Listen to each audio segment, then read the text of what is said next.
La Iglesia nos invita en este lunes de la 16ª semana del tiempo ordinario a meditar en el texto de Mateo 12, 38 al 42. El texto dice así: En aquel tiempo algunos de los escribas y fariseos dijeron a Jesús: Maestro, queremos ver un signo tuyo. Él les contestó: Esta generación perversa y adúltera exige un signo, pero no se le dará más signo que el del profeta Jonás. 3 días y 3 noches estuvo Jonás en el vientre del cetáceo, pues 3 días y 3 noches estará el Hijo del Hombre en el seno de la tierra. Cuando juzguen a esta generación, los hombres de Nínive se alzarán y harán que la condenen, porque ellos se convirtieron con la predicación de Jonás, y aquí hay uno que es más que Jonás. Cuando juzguen a esta generación, la reina del sur se levantará y hará que la condenen, porque ella vino desde los confines de la tierra para escuchar la sabiduría de Salomón, y aquí hay uno que es más que Salomón. En los relatos anteriores vimos que Jesús tuvo fuertes discusiones con los fariseos, y vimos que al terminar esas discusiones, ellos se confabularon para acabar con Jesús. En el relato de hoy, a los fariseos se le unirán los escribas en sus cuestionamientos a Jesús. Y así es como empieza el texto. Algunos escribas y fariseos dijeron a Jesús.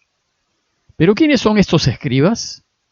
Originalmente, los escribas eran aquellos que transcribían a mano los diversos libros religiosos judíos, los que nosotros llamamos el Antiguo Testamento. Este trabajo de copista era muy apreciado en esa época, pues no había otra manera de hacer copias de libros, y ellos hacían este trabajo con mucha diligencia y cuidado. Pero con el tiempo, al copiar la ley repetidas veces, los escribas se convirtieron en conocedores o maestros de la ley, y entonces su trabajo fue explicarla e interpretarla. Pero como la ley regía las relaciones sociales del pueblo de Israel, los escribas también se convirtieron en una especie de asesores legales. Por tanto, los escribas enseñaban y asesoraban a los fariseos en la correcta interpretación de la ley. A los escribas, la gente los llamaba rabí, que significa maestro. Era un título de mucho respeto, mediante el cual el pueblo reconocía su sabiduría con respecto a la ley. A Jesús, la gente también lo llamó rabí o maestro, por su extraordinario conocimiento de las escrituras religiosas judías. Sin embargo, él no se había formado en las grandes escuelas rabínicas de Jerusalén.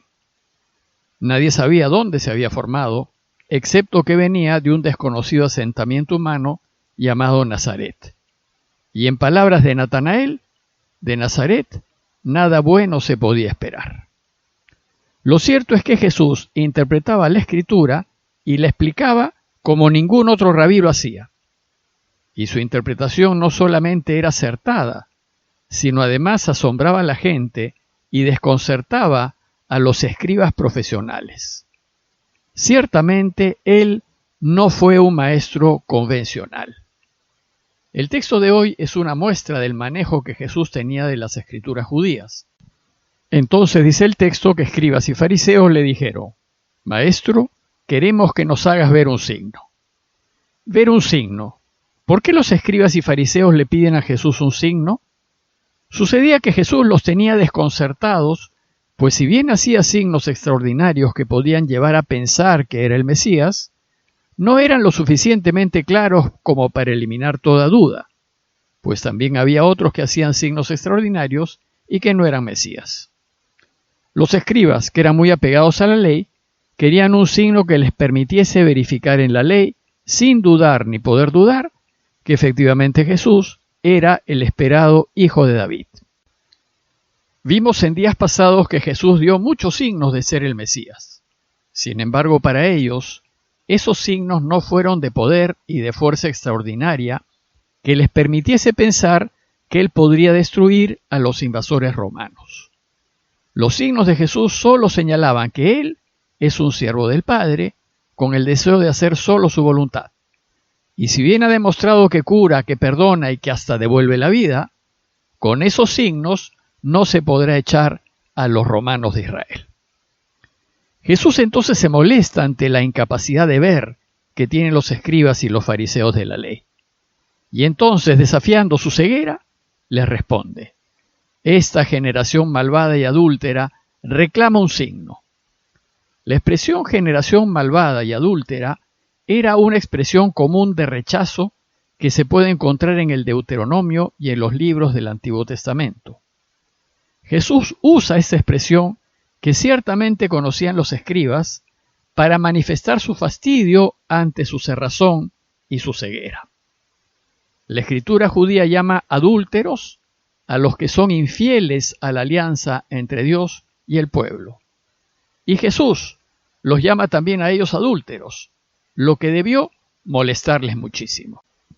Sin embargo, Jesús, a pesar del fastidio que sentía por la incapacidad de los escribas para ver, les responde mencionando dos acontecimientos muy bien conocidos por ellos: la conversión de la ciudad de Nínive ante la predicación de Jonás y el viaje de la reina de Saba para escuchar la sabiduría de Salomón. Y les va a decir que por la incapacidad que tienen de ver en sus signos las señales del Mesías, tanto los habitantes de Nínive como la reina de Saba darán testimonio en su contra. Porque ellos, dice Jesús, sí pudieron ver la mano de Dios en la predicación de Jonás y en la sabiduría de Salomón. ¿Y cómo pues es posible que los escribas y fariseos no puedan ver la mano del Padre en las enseñanzas y en las obras de Jesús? Veamos primero el signo de Jonás. El judío Jonás había recibido el encargo de Dios de ir a la gran ciudad de Nínive, hoy Nínive es la ciudad de Mosul, en Irak, y anunciarle la necesidad de convertirse, pues quería que Israel fuese luz de las naciones. Pero resulta que Jonás se resiste a ir, porque consideraba que Nínive era una ciudad corrupta, llena de extranjeros repudiables, y entonces huye en barco a Tarsis. Durante la travesía se desató una gran tormenta, y los marineros le empezaron a rezar a sus dioses para no hundirse. Jonás estaba durmiendo, y lo despiertan para que también le rece a su Dios. Entonces Jonás reconoció que él no había cumplido la misión que Dios le había encomendado, y los marineros, a fin de calmar la tormenta, lo echaron al mar y un gran pez se lo tragó. Según la historia, Jonás estuvo 3 días en el vientre del pez hasta que fue vomitado en tierra seca. Y luego de esta experiencia, Jonás se dirigió a Nínive a cumplir la voluntad de Dios y anunciarles la necesidad de conversión. Jesús usa esta historia de Jonás como signo de su propia misión en medio del Israel infiel. Dice el texto que así como Jonás estuvo 3 días y 3 noches en el vientre del pez, así estará el Hijo del Hombre en el seno de la tierra 3 días y 3 noches, aludiendo así a su muerte y su resurrección, pues su resurrección será el signo más extraordinario de su mesianismo. Después les recuerda que los ninivitas se convirtieron con la predicación de Jonás, y cómo es que ellos no son capaces de volverse a Dios con la predicación de Jesús. El otro ejemplo es el de la reina del sur. A la reina del sur también se le conoce como la reina de Saba. Su reino quedaba al sur de Arabia Saudita. Algunos piensan que era lo que hoy es Yemen o tal vez Somalia. Bueno, pues, como cuenta Primera de Reyes 10, la reina había escuchado de la sabiduría de Salomón, y siendo pagana decidió hacer un viaje muy largo por el desierto, llevando muchos regalos solo para conocer y escuchar al rey Salomón. Dice el texto que ella vino de los confines de la tierra para escuchar la sabiduría de Salomón. La reina buscaba respuestas a una serie de difíciles problemas, y de Salomón obtuvo las respuestas que necesitaba. Con estos 2 ejemplos, Jesús quiere hacer ver a los escribas y fariseos su dureza de corazón por no aceptar sus signos como los propios del Mesías. Y va a decir a los que lo cuestionan que en el día del juicio, la ciudad de Nínive y la reina del sur darán su testimonio contra los contemporáneos de Jesús, pues fueron incapaces de ver en él la mano de Dios. Pues dice Jesús, aquí hay alguien que es más que Jonás, Y aquí hay alguien que es más que Salomón. En conclusión, la enseñanza de hoy trata de nuestra ceguera espiritual. En consecuencia, los invito a considerar que a veces nos ponemos el límite de la razón, de lo que está escrito, de lo que se puede comprobar, y nos cerramos a la posibilidad de ver más allá. Si bien la razón es extraordinaria y hay que usarla siempre, pues Dios nos ha hecho seres racionales, hay sin embargo realidades que la razón no puede penetrar. Por ejemplo, como dice Pascal, el corazón tiene razones que la razón no entiende.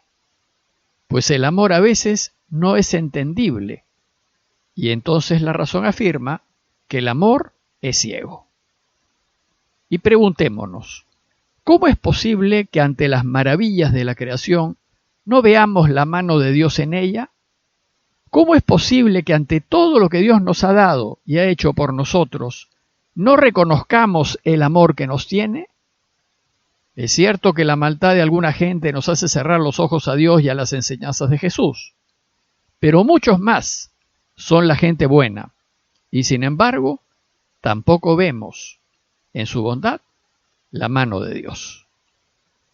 Pidámosle a Dios que seamos capaces de descubrir en las enseñanzas de su Hijo el camino para volver a Él, y pidámosle que nos anime a seguir caminándolo. Parroquia de Fátima, Miraflores, Lima.